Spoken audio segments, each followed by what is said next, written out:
திருவண்ணாமலையில் நினைத்தாலே முக்தி தரும் திருவண்ணாமலையில் கிரிவலம் தான் சிறப்பு, அண்ணாமலையார் தான் சிறப்பு.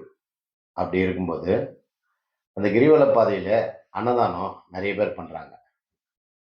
அன்னதானம் யார் வேணா பண்ணலாம், நிறைய பேர் பண்றாங்க. ஆனா கிரிவல பாதையில கிரிவலம் வரும் பக்தர்களுக்கு நடக்கும்போது வலி இருக்கும் இல்லையா, அந்த வலி மறைய தெய்வீக முடவ நாட்டுக்கால் மூலிகை கஷாயம், மூலிகை சூப், முடவ நாட்டுக்கால் மூலிகை தைலம், இந்த ரெண்டும் கொடுக்கறது இந்த அண்ணாமலையார் சேவா அறக்கட்டளை மட்டும்தான்.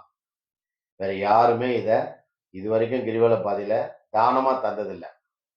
கிரிவலம் வர பக்தர்களுக்கு சுமார் 1000 பேருக்கு இந்த நடக்கிற வழி தெரியாம இருக்கிறதுக்காக மூலிகை சூப்பும் மூலிகை தைலமும் ஸ்ரீ அண்ணாமலையார் சேவா அறக்கட்டளை தானமாக தினந்தோறும் செய்து வருகிறது இந்த சேவையை.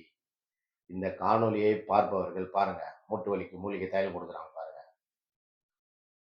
கிரிவல பாதை முழுவதும் இவர் வந்து ஹேண்டிகேப், இவருக்கு 2 கை கால் இல்லை. இவருக்கும் தினந்தோறும் தக்காளி சாதம், தயிர் சாதம், சாம்பார் சாதம், வெஜ் ரைஸு, இது போல ஏதாவது ஒரு சாதம் பாருங்க. இந்த கிளாஸ் நாங்க தான் தானமா கொடுத்தது.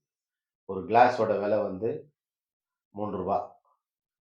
தினந்தோறும் இந்த சேவையை தொடர்ந்து நாங்கள் செய்துட்டு வரோம். கிரிவல பாதை முழுவதுமே. கிரிவல பாதையில இந்த இடம் வந்து பாருங்க, நல்லா பாருங்க. அரிசி கூடம்.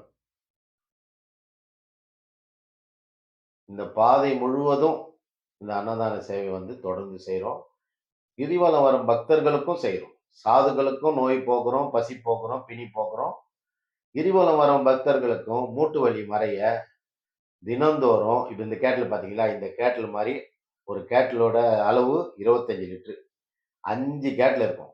சுமார் 1000 பேர் தாராளமாக குடிக்கலாம். இந்த 1000 பேருக்கும் இந்த சூப்பு கடைசி வரைக்கும் கிரிவல பாதையில் அத்தனை பேருக்கும் தரும். நன்றி, வாழ்க வளமுடன்.